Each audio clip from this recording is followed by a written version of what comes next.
Dobar dan i dobrodošli na kanal. Danas pripremamo savršen desert za 10 minuta. Lako i nevjerovatno ukusno.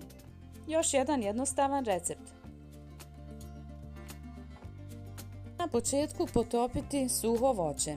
50 g grožđica, 50 g kandiranog voća, 30 g oraha. Dodati sok od pola limuna. Nakon toga pripremati smjesu za kuglof.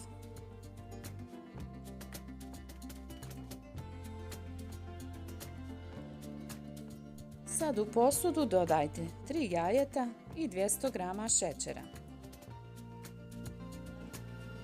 Umutiti dobro mikserom.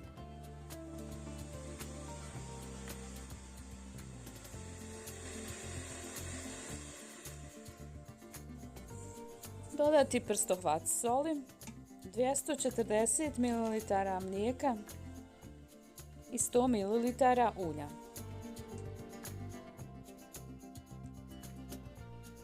Dvjesto 70 g brašna i 1 prašak za pecivo. 12 g.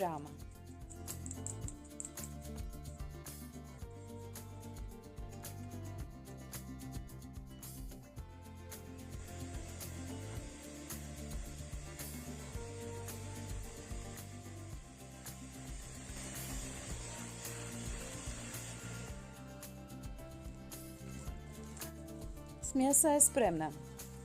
Pola smjese rasporediti u kalup.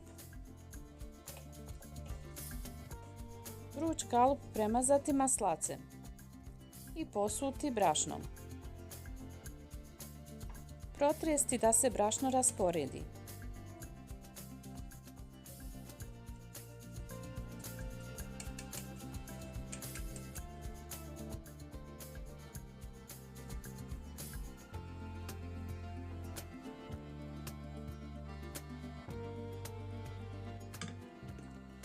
Rasporediti suho voće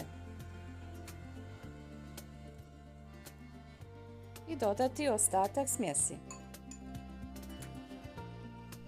Ostaviti malo suhog voća za kraj, preko kuglofa.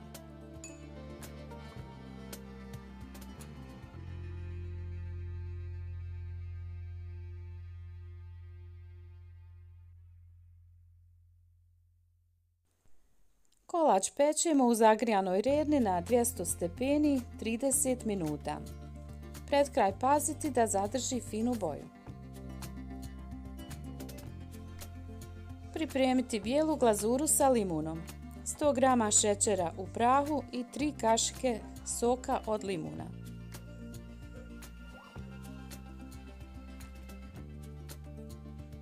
Paziti da smjesa ne bude previše tečna.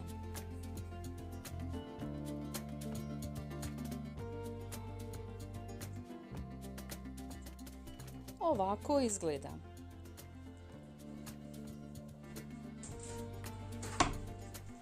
Provjeriti da li je kolač pečen.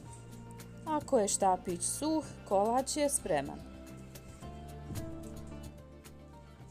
Ostaviti da se ohladi. Nakon toga polako izvaditi kuglof.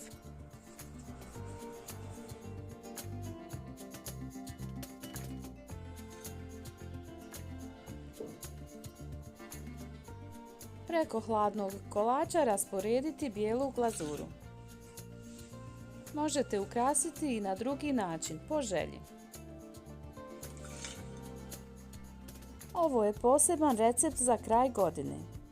Savršen za poklon. A ukusan je. Jednostavno i lako napraviti. Nadam se da ste uživali. Ostavite like i komentar kako vam se dopada. A za kraj puno pozdrava i sve najbolje vam želim.